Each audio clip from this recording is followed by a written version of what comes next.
মেষ লগ্নের ক্ষেত্রে শনি নিজেই দশমপতি এবং নিজেই একাদশপতি,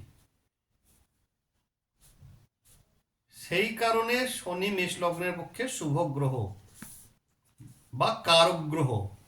যাহাকে কারক গ্রহ তেটে সেটাই কিন্তু শুভ গ্রহ, এটা কিন্তু মাথায় থাকে। সেই কারণে মেষ লগ্নের ক্ষেত্রে শনি হচ্ছে শুভ গ্রহ বা কারক গ্রহ। শনি হচ্ছে শুভ গ্রহ বা কারক গ্রহ শুভ গ্রহ, বা কারক গ্রহ।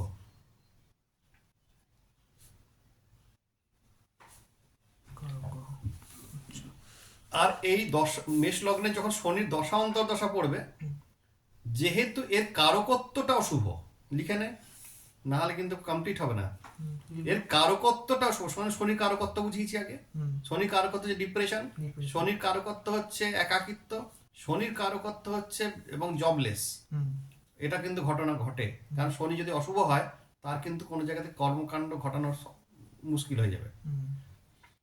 তার দশা অন্তর্দশাটা কিন্তু প্রথমটা খারাপ যাবে।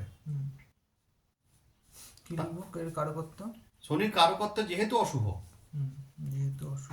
অশুভ, সেই হেতু দশা অন্তর্দশা প্রথমে, দশা অন্তর্দশা প্রত্যন্তর দশা, অন্তর্দশা এবং প্রত্যন্তর দশা, প্রত্যন্তর দশা শনি অশুভ ফল দেবে, তারপর শুভ করবে, তারপর ভালো করবে। বোঝা গেল কেন কেন প্রথমে অশুভ করবে? একটাই কারণ, এর কারক তত্ত্বটা কিন্তু অশুভ কারক তত্ত্ব, কিন্তু গ্রহটা হচ্ছে শুভ, শুভ গ্রহের ক্যাটাগরিতে পড়ে, বেনিফিক ক্যাটাগরি। ক্লিয়ার? তাহলে এটা হয়ে গেল, এটা মেষ লগ্নের ক্ষেত্রে হলো।